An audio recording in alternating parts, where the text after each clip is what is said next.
ꯑꯍꯥꯟꯕ ꯃꯛꯇꯗ ꯆꯦꯅꯦꯜ ꯑꯁꯤꯒꯤ ꯃꯥꯏꯀꯩꯗꯒꯤ ꯃꯌꯥꯝꯕꯨ ꯏꯀꯣꯛꯅꯣꯅ ꯈꯨꯔꯨꯝꯖꯔꯤ꯫ ꯉꯁꯤꯁꯨ ꯆꯦꯅꯦꯜ ꯑꯁꯤꯅ ꯃꯌꯥꯝꯒꯤꯗꯃꯛ ꯅꯨꯡꯉꯥꯏꯔꯕ ꯋꯥꯔꯤ ꯑꯃ ꯄꯨꯖꯔꯛꯂꯤ꯫ ꯉꯁꯤ ꯄꯨꯖꯔꯛꯂꯤꯕ ꯋꯥꯔꯤ ꯑꯁꯤꯒꯤ ꯃꯃꯤꯡꯗꯤ ꯃꯤꯒꯤ ꯃꯈꯨꯠ ꯀꯛꯄ ꯑꯉꯥꯡ꯫ ꯋꯥꯔꯤ ꯑꯁꯤꯕꯨ ꯊꯥꯕꯤꯔꯛꯄꯤ ꯊꯣꯏꯁꯅꯥ ꯈꯨꯃꯟ꯫ ꯈꯨꯟ ꯑꯃꯗ ꯃꯄꯨꯔꯣꯏꯕ ꯉꯟꯇꯥꯅ ꯂꯩꯈꯤꯗ꯭ꯔꯕꯤ ꯂꯩꯃ ꯀꯧꯕꯤ ꯂꯨꯈ꯭ꯔꯥꯕꯤ ꯑꯃ ꯂꯩꯔꯝꯃꯤ꯫ ꯂꯩꯃ ꯆꯍꯤ ꯈꯔ ꯅꯧꯅ ꯃꯌꯨꯝ ꯄꯥꯜꯂꯛꯏ꯫ ꯂꯩꯃ ꯃꯁꯛ ꯃꯇꯧꯗꯤ ꯌꯥꯝꯅ ꯐꯖꯩ, ꯅꯍꯥꯁꯨ ꯑꯣꯏꯔꯤ꯫ ꯃꯔꯝ ꯑꯁꯤꯅ ꯃꯤꯒꯤ ꯃꯤꯠꯌꯦꯡ ꯆꯪꯂꯛꯅꯕꯒꯤ ꯃꯔꯝ ꯆꯥꯎꯅ ꯂꯩ꯫ ꯃꯉꯣꯟꯗ ꯃꯤꯅ ꯍꯦꯟꯖꯤꯜꯂꯛꯄ ꯉꯝꯗ꯭ꯔꯤꯕ ꯂꯩꯀꯥꯏꯒꯤ ꯃꯤꯋꯥ ꯉꯥꯡꯕꯤ ꯃꯤ ꯃꯈꯩꯅ ꯃꯉꯣꯟꯗ ꯊꯣꯏꯅ ꯉꯥꯡꯕ ꯉꯝꯗ꯭ꯔꯤꯕ ꯑꯁꯤ ꯂꯩꯃꯒꯤ ꯃꯆꯥꯅꯨꯄꯥ ꯑꯃ ꯂꯩ꯫ ꯃꯍꯥꯛꯀꯤ ꯃꯃꯤꯡ ꯊꯣꯏꯍꯦꯟꯕ ꯀꯧꯔꯝꯃꯤ꯫ ꯊꯣꯏꯍꯦꯟꯕ ꯆꯍꯤ 10ꯃꯨꯛꯀꯤ ꯑꯉꯥꯡ ꯑꯣꯏꯒꯅꯤ꯫ ꯃꯄꯥ ꯉꯟꯅ ꯀꯥꯏꯅꯈ꯭ꯔꯦ, ꯑꯗꯨꯕꯨ ꯃꯄꯥꯒꯤ ꯃꯆꯤꯡ ꯐꯠꯇꯕ ꯃꯌꯥꯝ ꯑꯗꯨꯗꯤ ꯃꯥꯅ ꯂꯣꯏꯅ ꯂꯧꯍꯧꯔꯤ꯫ ꯋꯥ ꯌꯥꯝꯅ ꯉꯥꯡꯒꯟꯗꯦ꯫ ꯃꯃꯥꯟꯅꯕ ꯄꯨꯜꯂꯁꯨ ꯃꯤꯅ ꯍꯥꯏꯕ ꯉꯥꯡꯕ ꯈꯛꯇꯃꯛ ꯇꯥꯏ꯫ ꯅꯣꯡꯃꯇ ꯃꯥꯅ ꯐꯥꯒꯤ ꯇꯧꯔꯨꯕ ꯍꯩꯇꯦ꯫ ꯑꯗꯨꯕꯨ ꯃꯍꯥꯛꯀꯤ ꯃꯃꯥ ꯑꯁꯤ ꯃꯥꯅ ꯌꯥꯝꯅ ꯅꯨꯡꯁꯤ꯫ ꯐꯅ ꯌꯥꯝꯅ ꯋꯥ ꯉꯥꯡꯗ꯭ꯔꯁꯨ, ꯐꯥꯒꯤ ꯇꯧꯗ꯭ꯔꯕꯁꯨ ꯃꯃꯥꯒꯤꯗꯤ ꯃꯍꯥꯛ ꯄꯨꯝꯅꯃꯛ ꯉꯝꯅꯕ ꯍꯣꯠꯅꯩ꯫ ꯃꯃꯥꯗ ꯁꯣꯛꯄꯁꯨ ꯌꯥꯗꯦ꯫ ꯃꯃꯥꯗ ꯍꯦꯟꯖꯤꯜꯂꯛꯄ ꯑꯍꯦꯟꯕ ꯋꯥꯉꯥꯡ ꯉꯥꯡꯂꯛꯄ ꯈꯨꯗꯤꯡꯃꯛ ꯃꯥꯅ ꯂꯣꯏꯅ ꯐꯨꯈꯤꯕ ꯉꯥꯛꯇꯅꯤ꯫ ꯃꯁꯥꯁꯨ ꯍꯥꯟꯅꯗꯒꯤ ꯋꯥꯡ ꯆꯥꯎꯕ ꯃꯁꯥ ꯐꯕ ꯑꯣꯏꯕꯅ ꯃꯤꯅꯁꯨ ꯀꯤꯅꯩ꯫ ꯀꯩꯗꯧꯗꯣꯏꯕ ꯑꯉꯥꯡ ꯃꯥꯅ ꯍꯥꯏꯅ ꯈꯟꯕꯁꯨ ꯌꯥꯎꯗꯕꯗꯤ ꯅꯠꯇꯦ꯫ ꯑꯗꯨꯕꯨ ꯃꯈꯣꯏꯅ ꯈꯪꯗꯦ ꯃꯃꯥ ꯑꯁꯤꯗ ꯁꯣꯛꯂꯕꯗꯤ ꯑꯉꯥꯡ ꯑꯁꯤ ꯁꯥ ꯑꯣꯜꯂꯤ꯫ ꯊꯣꯏꯕ! ꯊꯣꯏꯕ! ꯂꯩꯃꯅ ꯃꯄꯥꯟꯗ ꯂꯩꯕ ꯃꯆꯥꯅꯨꯄꯥꯕꯨ ꯀꯧꯔꯛꯄꯅꯤ꯫ "ꯑꯧ, ꯇꯥꯔꯦ" ꯑꯁꯤ ꯍꯥꯏꯔꯒ ꯏꯃꯨꯡꯗ ꯆꯪꯁꯤꯜꯂꯤ꯫ ꯆꯥꯛꯈꯨꯝꯗ ꯆꯥꯛ ꯊꯣꯡꯂꯤꯕ ꯃꯃꯥꯒꯤ ꯃꯅꯥꯛꯇ ꯂꯦꯞꯄꯤ꯫ "ꯀꯩ ꯍꯥꯏꯒꯦ?" "ꯁꯦ, ꯏꯃꯥꯕꯣꯛ ꯊꯣꯏꯕꯤꯗꯣ ꯑꯗꯨꯗꯒꯤ ꯐꯗꯤꯒꯣꯝ ꯈꯖꯤꯛꯇ ꯂꯧꯔꯛꯎ ꯆꯠꯂꯣ." "ꯍꯣꯏ." ꯆꯥꯛꯈꯨꯝ ꯑꯗꯨꯗꯒꯤ ꯊꯣꯛꯂꯛꯇꯨꯅ ꯐꯗꯤꯒꯣꯝ ꯂꯧꯐꯝ ꯏꯃꯥꯕꯣꯛ ꯑꯗꯨ ꯇꯝꯅ ꯂꯥꯛꯏ꯫ ꯐꯗꯤꯒꯣꯝ ꯑꯗꯨ ꯂꯧꯔꯒ ꯍꯜꯂꯛꯄꯗ ꯃꯤ ꯈꯔ ꯆꯪꯗꯨꯅ ꯌꯨꯝ ꯑꯃꯒꯤ ꯁꯨꯃꯥꯡꯗ ꯃꯈꯣꯡ ꯊꯥꯡꯒꯠ ꯊꯥꯡꯒꯠ ꯀꯥꯎꯁꯤꯟꯅꯕ ꯑꯗꯨ ꯍꯦꯛ ꯎꯔꯨꯔꯤ꯫ ꯅꯥꯀꯟꯗ ꯃꯤ ꯈꯔꯁꯨ ꯅꯣꯛꯇꯨꯅ ꯂꯩꯔꯤ꯫ ꯌꯨꯝ ꯑꯗꯨꯒꯤ ꯅꯨꯄꯤ ꯑꯗꯨꯅ ꯃꯌꯥꯝ ꯃꯔꯛ ꯑꯗꯨꯗ ꯆꯦꯟꯁꯤꯟꯗꯨꯅ ꯀꯞꯄꯒ ꯍꯥꯏꯔꯤ, "ꯑꯗꯨꯃꯥꯏꯅ ꯐꯨꯕꯤꯒꯅꯨ ꯊꯝꯃꯣ, ꯁꯤ ꯑꯗꯨꯃꯥꯏꯅ ꯇꯧꯕꯤꯅꯨ ꯊꯝꯃꯣ." ꯀꯞꯂꯤꯕ ꯑꯗꯨꯅ ꯈꯪꯂꯦ ꯐꯨꯔꯤꯕ ꯅꯨꯄꯥ ꯑꯗꯨ ꯏꯇꯩꯃ ꯑꯗꯨꯒꯤ ꯅꯨꯄꯥ ꯑꯗꯨ ꯁꯣꯏꯗꯅ ꯑꯣꯏꯔꯝꯂꯅꯤ꯫ ꯌꯨꯝꯊꯪꯅꯕ ꯈꯔꯁꯨ ꯁꯝꯕꯜ ꯃꯔꯨꯝꯗꯒꯤ ꯌꯦꯡꯂꯤ꯫ ꯆꯪꯂꯒ ꯈꯥꯝꯗꯣꯛꯂꯨꯕꯗꯤ ꯇꯧꯗꯦ꯫ ꯊꯣꯏꯍꯦꯟꯕꯁꯨ ꯏꯉꯛ ꯉꯛꯅ ꯌꯦꯡꯉꯤ꯫ ꯃꯍꯥꯛꯅ ꯃꯔꯝ ꯈꯪꯂꯨꯕ ꯅꯠꯇꯦ꯫ ꯑꯆꯨꯝ ꯑꯔꯥꯟ ꯈꯪꯗꯅ ꯍꯦꯛ ꯌꯥꯎꯁꯤꯜꯂꯨꯕꯁꯨ ꯄꯥꯝꯗꯦ꯫ ꯃꯍꯥꯛ ꯑꯉꯥꯡꯅꯤ꯫ ꯃꯍꯥꯛꯅ ꯑꯁꯨꯝ ꯌꯦꯡꯂꯤꯉꯩ ꯑꯗꯨꯗ ꯂꯥꯞꯅ ꯃꯃꯥꯅ ꯀꯧꯔꯛꯏ, "ꯊꯣꯏꯕ! ꯊꯣꯏꯕ!" ꯊꯣꯏꯍꯦꯟꯕ ꯃꯃꯥꯏ ꯐꯠ ꯂꯩꯊꯣꯛꯏ꯫ ꯃꯃꯥꯅ ꯑꯃꯨꯛꯀ ꯍꯟꯅ ꯊꯨꯅ ꯂꯥꯛꯎ ꯍꯥꯏꯅ ꯍꯥꯏꯔꯛꯏ꯫ ꯐꯨꯅꯔꯤꯕ ꯑꯗꯨ ꯍꯟꯅ ꯌꯦꯡꯂꯝꯗ ꯃꯃꯥꯅ ꯂꯩꯔꯤꯕ ꯑꯗꯨ ꯇꯝꯅ ꯀꯟꯅ ꯆꯦꯜꯂꯛꯏ꯫ ꯑꯗꯨꯒ ꯁꯣꯔ ꯊꯕꯦꯠ ꯊꯕꯦꯠ ꯍꯣꯟꯗꯨꯅ ꯃꯃꯥꯗ ꯐꯗꯤꯒꯣꯝ ꯑꯗꯨ ꯄꯤ꯫ ꯂꯩꯃꯁꯨ ꯐꯗꯤꯒꯣꯝ ꯑꯗꯨ ꯂꯧꯔꯒ ꯍꯥꯏꯔꯛꯏ, "ꯀꯔꯤꯅꯣ ꯅꯪꯅ ꯑꯃꯨꯛ ꯌꯦꯡꯂꯒ ꯂꯩꯔꯤꯗꯣ? ꯀꯔꯤ ꯇꯧꯍꯧꯔꯤꯅꯣ?" "ꯏꯃꯥ, ꯑꯕꯣꯛ ꯇꯣꯅꯨꯒꯤ ꯃꯆꯥꯅꯨꯄꯥꯗꯣ ꯃꯤ ꯈꯔ ꯌꯣꯝꯁꯤꯜꯂꯒ ꯐꯨꯍꯧꯏ꯫ ꯃꯥꯒꯤ ꯅꯨꯄꯤꯅ ꯀꯞꯄꯒ ꯈꯥꯝꯗꯣꯛꯍꯧꯏ꯫ ꯅꯥꯀꯟꯗ ꯃꯤ ꯐꯝꯂꯒ ꯅꯣꯛꯑꯒꯁꯨ ꯂꯩꯍꯧꯏ꯫ ꯃꯈꯣꯏ ꯏꯃꯨꯡꯒꯤ ꯃꯤ ꯑꯃꯠꯇ ꯂꯩꯇꯕ꯭ꯔꯥ ꯈꯪꯗꯦ꯫ ꯌꯨꯝꯊꯪꯅꯕꯒꯤ ꯃꯤ ꯃꯌꯥꯝꯗꯨꯁꯨ ꯂꯣꯏꯅ ꯌꯦꯡꯂꯒ ꯂꯩꯍꯧꯏ, ꯈꯥꯝꯗꯣꯛꯇꯕꯤꯗ." "ꯑꯦ, ꯀꯔꯤꯒꯤ ꯑꯣꯏꯕꯖꯥꯠꯅꯣ? ꯑꯗꯨꯗꯤ ꯃꯔꯝ ꯈꯪꯕ꯭ꯔꯣ ꯅꯪꯕꯣ?" "ꯈꯪꯗꯦꯗ, ꯑꯩꯗꯣ ꯆꯪꯁꯤꯟꯕ ꯇꯟꯗꯅ ꯆꯪꯁꯤꯟꯗꯦ." "ꯆꯪꯁꯤꯜꯂꯨꯅꯨ ꯊꯣꯏꯕ, ꯅꯍꯥꯛ ꯑꯉꯥꯡ ꯑꯣꯏꯔꯤ꯫ ꯍꯌꯦꯡ ꯅꯪꯅ ꯄꯥꯈꯪ ꯐꯥꯔꯀꯥꯟꯗꯗꯤ ꯆꯪꯁꯤꯟꯕ ꯌꯥꯅꯤ꯫ ꯍꯧꯖꯤꯛꯇꯤ ꯑꯉꯥꯡ ꯑꯣꯏꯔꯤꯕꯅꯤꯅ ꯃꯤꯅ ꯑꯉꯥꯡꯅꯤ ꯍꯥꯏꯗꯅ ꯊꯤꯅ ꯉꯥꯡꯂꯛꯀꯅꯤ." ꯇꯟꯖꯥ ꯑꯗꯨꯗ ꯌꯨꯝꯁꯨ ꯌꯧꯔꯤ꯫ ꯂꯩꯃ ꯍꯦꯟꯖꯥꯡ ꯂꯣꯏꯁꯤꯟꯕ ꯆꯪꯈ꯭ꯔꯤ꯫ ꯑꯗꯨꯕꯨ ꯊꯣꯏꯍꯦꯟꯕꯗꯤ ꯊꯧꯗꯣꯛ ꯑꯗꯨ ꯃꯃꯤꯠꯇ ꯎꯔꯒ ꯂꯩꯔꯤ꯫ ꯌꯥꯝꯅ ꯅꯨꯡꯉꯥꯏꯇꯕ ꯑꯃ ꯃꯉꯣꯟꯗ ꯐꯥꯎꯔꯤ꯫ ꯃꯍꯥꯛꯅ ꯃꯔꯝ ꯍꯪꯂꯨꯔꯕꯁꯨ ꯂꯩꯀꯥꯏꯒꯤ, ꯈꯨꯟꯒꯤ ꯃꯤ ꯑꯁꯤ ꯃꯍꯥꯛꯅ ꯌꯥꯝꯅꯗꯤ ꯈꯪꯗꯦ꯫ ꯃꯈꯣꯏꯒ ꯅꯛꯅꯕ ꯑꯀꯛꯅꯕ ꯈꯔ ꯑꯗꯨꯈꯛ ꯈꯪꯕꯅꯤ꯫ ꯃꯍꯥꯛꯅ ꯉꯥꯏꯍꯥꯛ ꯋꯥꯈꯜ ꯈꯜꯂꯤꯉꯩ ꯃꯃꯥꯅ ꯏꯃꯨꯡꯗꯒꯤ ꯀꯧꯔꯛꯏ, "ꯊꯣꯏꯕ, ꯂꯥꯛꯑꯣ, ꯆꯥꯛ ꯆꯥꯔꯁꯦ."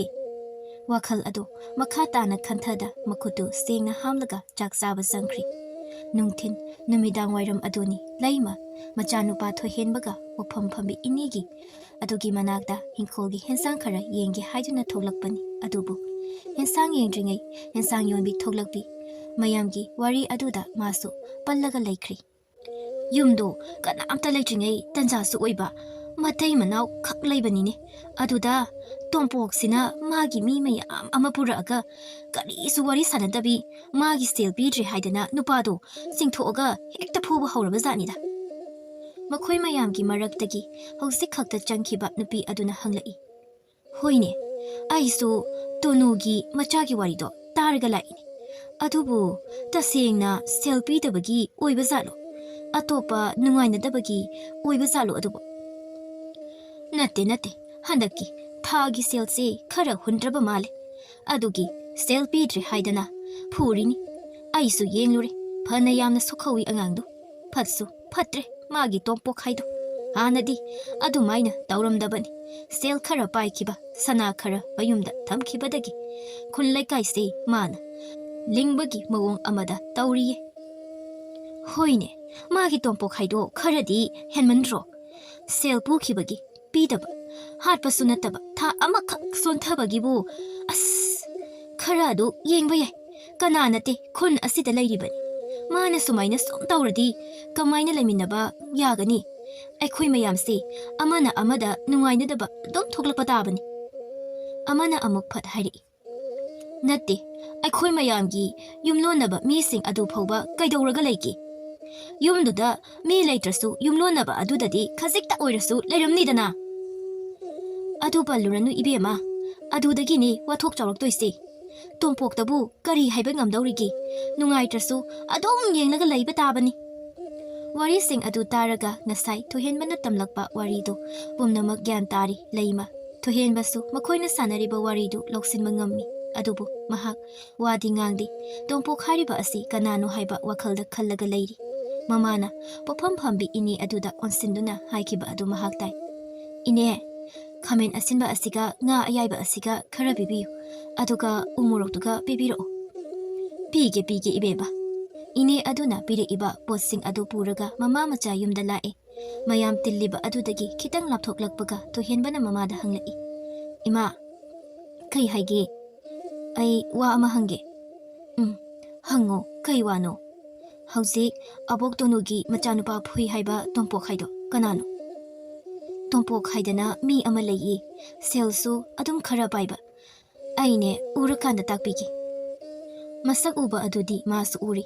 ꯀꯅꯥꯅꯣ ꯀꯗꯥꯏꯗꯒꯤꯅꯣ ꯍꯥꯏꯅ ꯈꯪꯅꯤꯡꯕꯒꯤꯅꯤ. ꯑꯗꯨꯕꯨ ꯃꯃꯥꯅ ꯍꯥꯏꯔꯤꯕ ꯋꯥ ꯑꯗꯨꯗ ꯃꯈꯥ ꯇꯥꯔꯝꯗꯅ ꯍꯣꯏ ꯈꯛꯇꯃꯛ ꯍꯥꯏꯈ꯭ꯔꯤ. ꯃꯃꯥ ꯃꯆꯥꯗꯤ ꯑꯇꯣꯞꯄ ꯋꯥꯔꯤ ꯁꯥꯟꯅꯔꯒ ꯌꯨꯝꯗ ꯂꯥꯛꯏ. ꯑꯗꯨꯒ ꯃꯥꯒꯤ ꯇꯧꯐꯝ ꯊꯣꯛꯄ ꯃꯊꯧ ꯇꯧꯅꯈ꯭ꯔꯤ. ꯇꯣꯝꯄꯣꯛ ꯍꯥꯟꯅ ꯌꯥꯝꯅ ꯐꯕ, ꯃꯤꯅꯨꯡꯁꯤ ꯆꯥꯎꯕ, ꯃꯤꯉꯣꯟꯗ ꯅꯣꯛꯃꯤ ꯇꯧꯔꯒ ꯑꯗꯨꯝ ꯉꯥꯡꯕ, ꯑꯍꯜ ꯂꯃꯟꯁꯤꯡꯗ ꯃꯈꯨꯠ ꯑꯃꯗꯤ ꯃꯀꯣꯛ ꯅꯣꯜꯂꯒꯇ ꯂꯩꯔꯝꯕ ꯅꯨꯄꯥ ꯑꯃꯅꯤ. ꯑꯗꯨꯕꯨ ꯃꯤ ꯍꯥꯏꯕꯁꯤ ꯇꯝꯕ ꯉꯝꯗꯦ. ꯃꯄꯥ ꯃꯄꯨꯅ ꯃꯔꯜ ꯈꯔ ꯊꯝꯕꯤꯔꯝꯕꯒ ꯃꯁꯥꯅ ꯈꯔ ꯇꯥꯁꯤꯟꯗꯨꯅ ꯃꯄꯥ ꯆꯥꯈꯤꯗꯨꯅ ꯌꯥꯝꯅ ꯁꯦꯜ ꯄꯥꯏꯕ ꯃꯤ ꯑꯃ ꯑꯣꯏꯈꯤꯕꯅꯤ. ꯁꯦꯜ ꯄꯥꯏꯈꯤꯕ ꯑꯗꯨꯗꯒꯤ ꯇꯣꯝꯄꯣꯛꯀꯤ ꯃꯑꯣꯡ ꯌꯥꯝꯅ ꯍꯣꯡꯈ꯭ꯔꯤ. ꯃꯍꯥꯛꯀꯤ ꯃꯤ ꯀꯌꯥ ꯑꯃ ꯁꯦꯜ ꯄꯤꯗꯨꯅ ꯅꯦꯛꯂꯤ. ꯃꯉꯛꯁꯨ ꯌꯥꯝꯅ ꯆꯥꯎꯈ꯭ꯔꯤ. ꯂꯝꯕꯤ ꯆꯠꯄꯗ ꯃꯉꯛ ꯍꯥꯏꯒꯠꯇꯨꯅ ꯆꯠꯂꯤ. ꯑꯩꯃꯛ ꯉꯥꯏꯔꯦ ꯍꯥꯏꯕꯒꯨꯝ ꯑꯍꯜ ꯂꯃꯟ ꯈꯛꯇ ꯅꯠꯇꯅ ꯃꯁꯨꯡ ꯃꯃꯥꯟꯅꯕ ꯃꯈꯥ ꯇꯥꯕ ꯃꯌꯥꯝꯗꯁꯨ ꯌꯥꯝꯅ ꯀꯔꯦꯝ ꯀꯊꯥꯏꯅꯕ ꯎꯁꯤꯠꯇꯕ ꯃꯑꯣꯡꯗ ꯉꯥꯡꯂꯤ. ꯃꯤꯅꯨꯡꯁꯤ ꯌꯦꯡꯕꯁꯨ ꯍꯩꯈꯤꯗ꯭ꯔꯤ. ꯃꯍꯥꯛꯅ ꯇꯧꯅꯤꯡꯕ ꯇꯧꯔꯒ ꯄꯥꯟꯕ ꯑꯁꯤꯅꯤ ꯃꯍꯥꯛꯅ ꯄꯥꯝꯕ ꯑꯁꯤ. ꯃꯍꯥꯛꯀꯤ ꯃꯈꯥꯗ ꯃꯤ ꯈꯨꯗꯤꯡꯃꯛ ꯂꯩꯍꯟꯕ ꯃꯥꯅ ꯄꯥꯝꯃꯤ. ꯍꯧꯖꯤꯛꯇꯗ ꯃꯌꯥꯝꯅ ꯇꯣꯝꯄꯣꯛꯀꯤ ꯑꯁꯦꯡꯕ ꯃꯁꯛ ꯈꯪꯂꯦ. ꯇꯣꯝꯄꯣꯛ ꯃꯥꯒꯤ ꯅꯨꯄꯤ ꯑꯃꯗꯤ ꯃꯆꯥꯅꯨꯄꯥ ꯑꯃꯒ ꯅꯨꯄꯤ ꯑꯃꯁꯨ ꯂꯩꯔꯤ. ꯃꯍꯥꯛꯀꯤ ꯅꯨꯄꯤ ꯃꯆꯥ ꯐꯥꯎꯕ ꯌꯨꯝꯗꯒꯤ ꯃꯄꯥꯜ ꯊꯣꯛꯍꯟꯗꯕ ꯑꯁꯤ ꯀꯨꯏꯔꯤ. ꯃꯇꯝ ꯈꯔ ꯍꯧꯈ꯭ꯔꯤ. ꯂꯩ ꯃꯃꯥꯅ ꯐꯤ ꯁꯥꯔꯒ ꯂꯩꯔꯤꯉꯩ ꯃꯈꯣꯏꯒ ꯑꯗꯨꯃꯛ ꯏꯇꯠ ꯇꯠꯇꯅ ꯂꯣꯏꯅꯕ, ꯃꯈꯣꯏꯒꯤꯗꯃꯛꯇ ꯌꯥꯝꯅ ꯂꯨꯅ ꯈꯟꯕꯤꯕ, ꯃꯈꯣꯏꯒꯤꯅꯤ ꯍꯥꯏꯕꯗ ꯃꯍꯥꯛ ꯅꯠꯇꯅ ꯀꯅꯥꯁꯨ ꯂꯩꯇ꯭ꯔꯕ ꯏꯕꯦꯇꯣꯝꯕꯤ ꯑꯗꯨ ꯂꯥꯛꯏ. ꯃꯍꯥꯛ ꯅꯠꯇꯅ ꯃꯃꯥ ꯃꯆꯥꯒꯤꯗꯤ ꯀꯅꯥꯁꯨ ꯂꯩꯇ꯭ꯔꯤ. ꯊꯣꯏꯅ ꯃꯔꯤ ꯊꯣꯛꯂꯨꯕꯒꯤ ꯅꯠꯇꯦ. ꯂꯩꯃꯒꯤ ꯃꯄꯨꯔꯣꯏꯕꯒ ꯂꯨꯅ ꯇꯤꯟꯅꯔꯝꯕ. ꯀꯨꯏꯔꯤ ꯍꯟꯗꯛ ꯑꯁꯤ ꯃꯍꯥꯛ ꯍꯞꯇꯥ 2ꯔꯣꯝꯗꯤ ꯂꯥꯛꯈꯤꯗ꯭ꯔꯕꯅꯤ. ꯍꯥꯟꯅꯗꯤ ꯃꯔꯛꯇ ꯉꯥꯏꯍꯥꯛ ꯑꯣꯏꯔꯁꯨ ꯃꯃꯥ ꯃꯆꯥꯒꯤ ꯑꯋꯥꯠꯄ ꯍꯪꯂꯝꯕꯅꯤ. ꯂꯩꯃꯁꯨ ꯃꯁꯥꯒꯤ ꯊꯕꯛ ꯈꯖꯤꯛ ꯆꯤꯟꯕꯅ ꯀꯩꯗꯧꯔꯕꯅꯣ ꯍꯥꯏꯕ ꯍꯪꯕ ꯆꯠꯂꯨꯕꯁꯨ ꯉꯝꯗ꯭ꯔꯤ. ꯏꯕꯦꯇꯣꯝꯕꯤ ꯂꯩꯃꯕꯨ ꯀꯧꯔꯒ ꯆꯪꯂꯛꯏ. ꯂꯩꯃ ꯑꯁꯤ ꯍꯥꯏꯔꯒ ꯃꯥꯡꯒꯣꯜ ꯃꯆꯤ ꯑꯗꯨꯗ ꯐꯝꯊꯔꯛꯏ. ꯂꯩꯃꯁꯨ ꯐꯤ ꯁꯥꯔꯝꯕ ꯑꯗꯨꯗꯒꯤ ꯀꯨꯝꯊꯔꯒ ꯍꯥꯏꯔꯛꯏ. ꯏꯅꯃꯥ, ꯑꯩꯈꯣꯏ ꯊꯣꯏꯕꯗꯤ ꯀꯗꯥꯏꯗ ꯆꯠꯈꯤ? ꯂꯩꯔꯝꯒꯅꯤꯌꯦ. ꯑꯁꯤ ꯍꯥꯏꯔꯒ ꯃꯥꯁꯨ ꯐꯝꯊꯔꯛꯏ. ꯏꯕꯦꯇꯣꯝꯕꯤ ꯃꯥꯒꯤ ꯈꯥꯎꯗꯒꯤ ꯀꯔꯤꯒꯨꯝꯕ ꯑꯃ ꯄꯨꯊꯣꯛꯑꯒ ꯍꯥꯏꯔꯛꯏ. ꯁꯦ ꯀꯩꯊꯦꯜꯗꯒꯤ ꯃꯥꯒꯤ ꯍꯩꯉꯥꯡ ꯂꯩꯔꯛꯄꯅꯤ. ꯍꯣꯔꯦꯟ ꯍꯦꯛ ꯄꯤꯔꯣ. ꯏꯁ, ꯀꯔꯤꯅꯣ ꯍꯟꯗꯛꯇꯤ ꯏꯉꯥ ꯏꯉꯦꯟ ꯌꯧꯔꯛꯑꯕ ꯑꯁꯤ ꯐꯥꯎꯕ ꯅꯣꯡꯁꯦ ꯈꯖꯤꯛꯇ ꯐꯥꯎꯕ ꯈꯤꯛꯇꯦ. ꯀꯔꯝ ꯇꯧꯗꯣꯏꯅꯣ ꯈꯪꯗ꯭ꯔꯤ ꯇꯧꯔꯤꯁꯦ.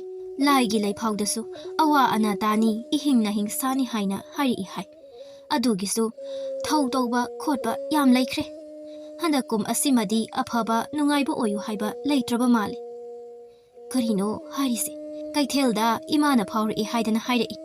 Angang nupa macha chahi taramuki oiba angangsing loina imada cheng thoiding kallaga khurum jau hai. Hayenggi numit asida asi haigi haiduna lakpani handak chahi sina. Silna marol ama paidriba is. Wabana aduna mayam se phugatnaba honabada ai se sida phawba lakpa ngamdrabani. Kaisu kaidida inama thabak chilagabu. Aikhoisu nongma phawba lakpa ngamde. Hoise Thaba koma kanda amuk loina pullaga loire. Sibu sidradi pumnamak laktaw ngaktani. Aine laise wado haigi. Aikhoi thoibagisu lai amukta khuram tho haidana lakpani. Aidi sanglaroi hayeng ase thabak mayam ama chakadaba leire. Laida katnaba changba machaksingdo aina loina leira abani. Sigi khaw sida leire. Asi hairaga mana purakba khaw ama puthoktuna leimada pirai. Laimasu khawdu lauraga haifit yengi. Ado puraga chalo. Yauraga makhoina tawgadaba thabak loina takcharani. Aina sangladi aina adum tawbiba yabani. Ado handakti sangdre. Aina adum tawrasu yaida. Adubudi posisu aina adum leirasu yabani. Aduburo hayeng lai khurambagi kaitheldu mi yamna chaihui.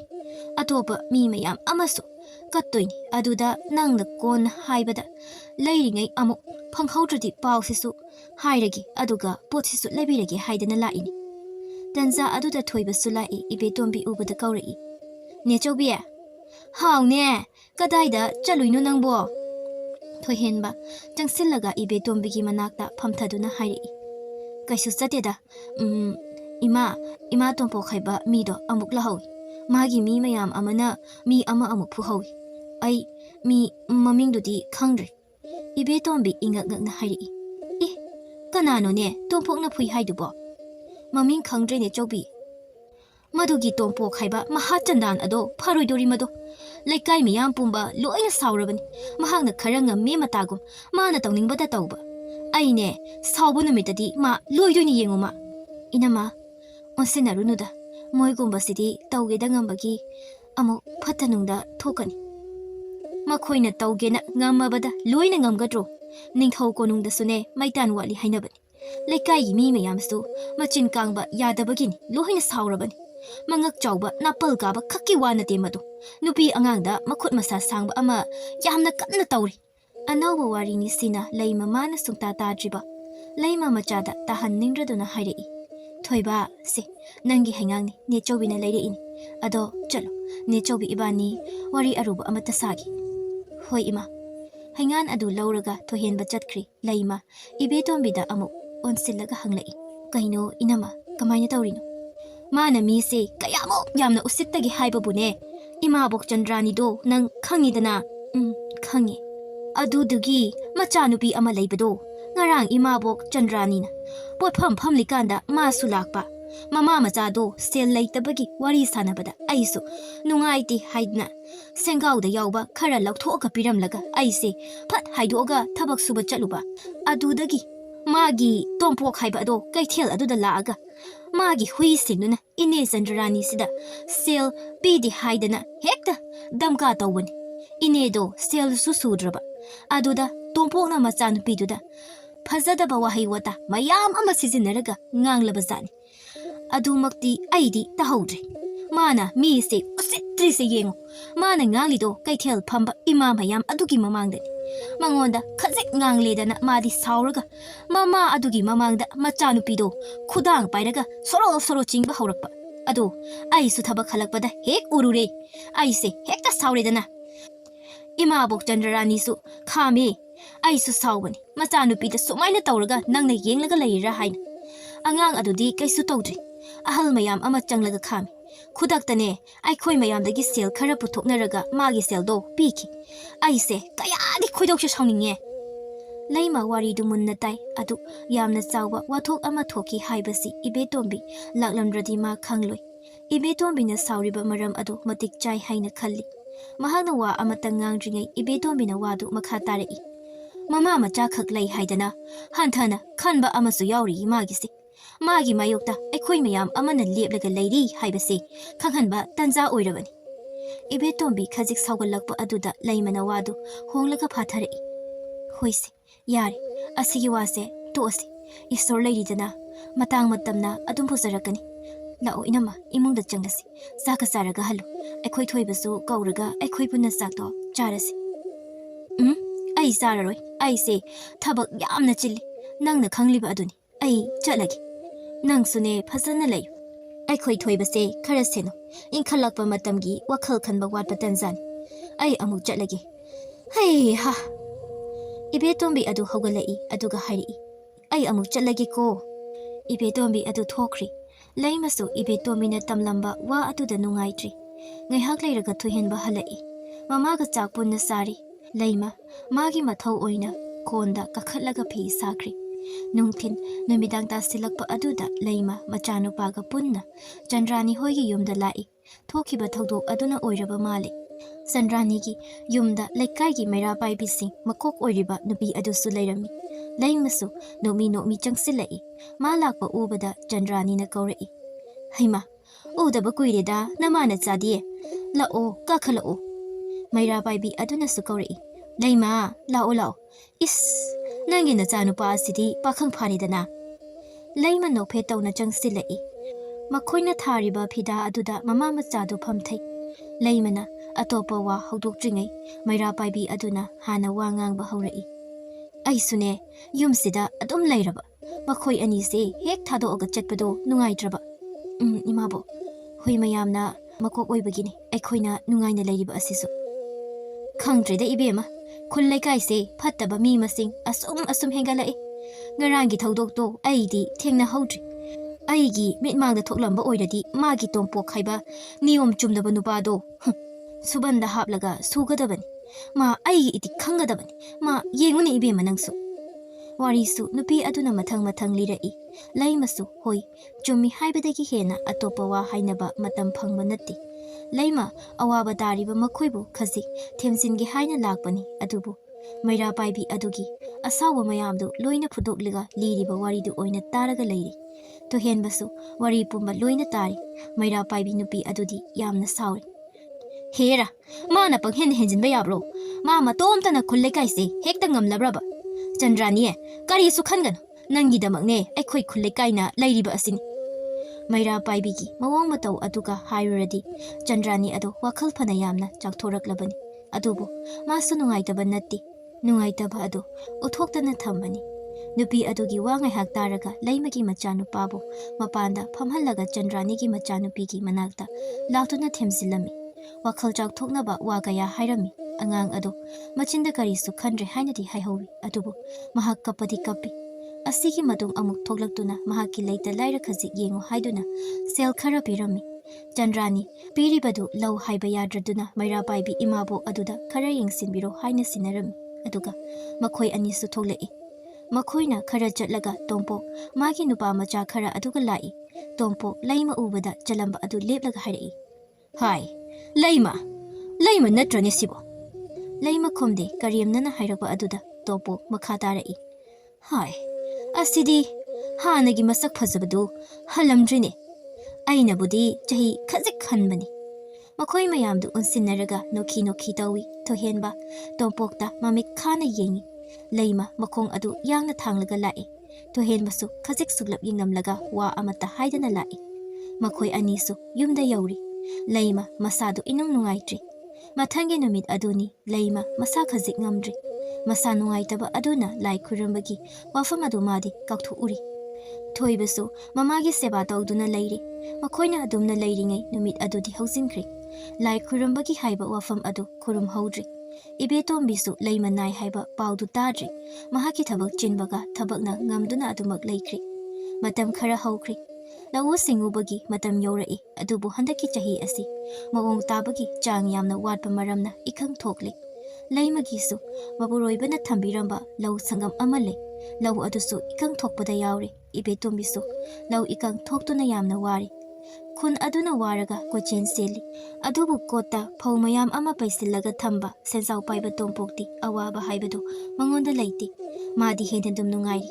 Adumna ikhang thoklabanina miyam asina magi manakta laklagani sel puragadi. Madi magi makhada mi pumnamak thamgani haiba asini. Haibaga taubaga law khara khak nattana law panba yadri. Ithel laukhong nakpa kharadi miyamna hotnaduna khara palhawi. Laibakna phabana leimagi lau adusu panbada yahauri. Ibitombigi lau adumati yaudri. Adubu leimagi lau panba asi magisu amhani. Lau panbada soktanaba koichen chenba asisu magini. Lau panba haurakpa phau sanadringai matam aduda kota lairamba phau sing loisilai. Leima hoisu mama macha khak chaba oirasu leitaba mayam asigi amada khara piki loisilakadori. Nupa makhaisu khun thoraktuna atopa khunsingda chengsaki damak thabak suba chatli.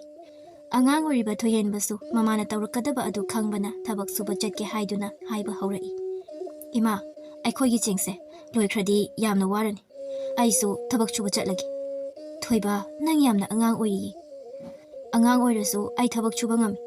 Chara hendoi saru thabak surubana phatro. Aikhoi chara heloi ko Thoiba nang ima lai sidi. Imana isabu chara sunghen henloyi. Ai chara heningdabagi nati ima. Imabu chara helaningdabagini. Ima su heloi nangsu imana helaloi. Ima ai satke. Thoiba khon khasikalakpa aduda tumina laikhri Thoihenbadu. Adubu miyam diwari phau lokpa loirasu.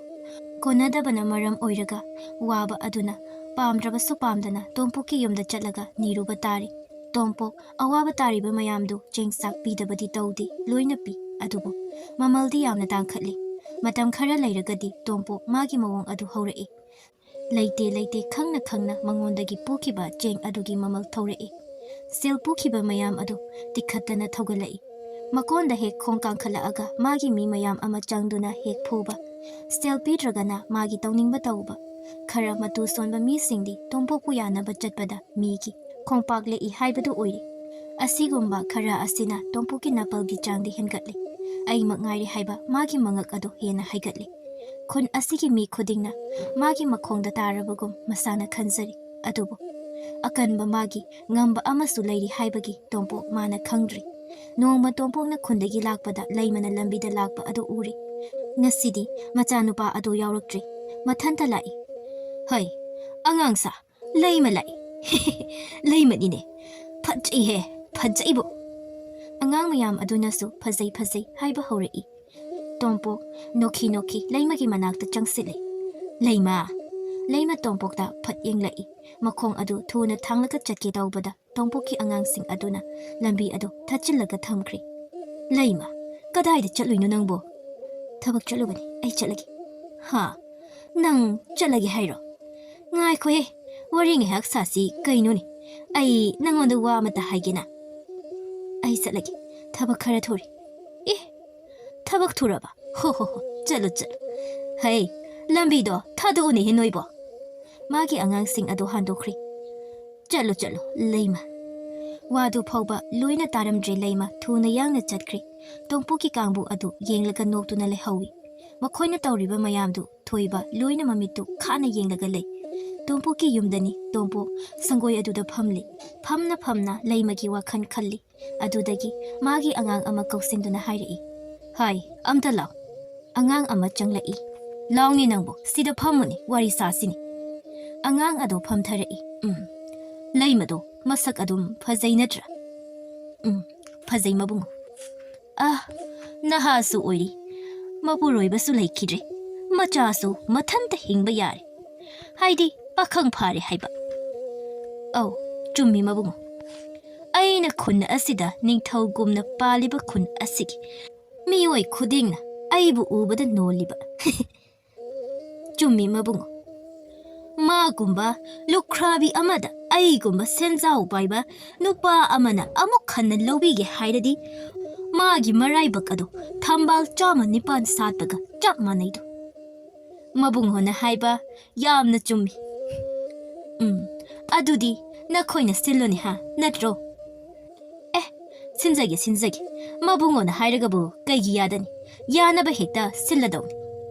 Tompok ado noglai makhoina adumna noklingai mamai mamit ikai kaiba ihingna hingtaraga tompoki angang anikhak ngamboi ngamdaboi chalaktuna tompoki mamang aduda hekta tusilai anido khurau yet yesinaduna uplagatai makhoigi mataudu uba matamda tompok saurangna na hari.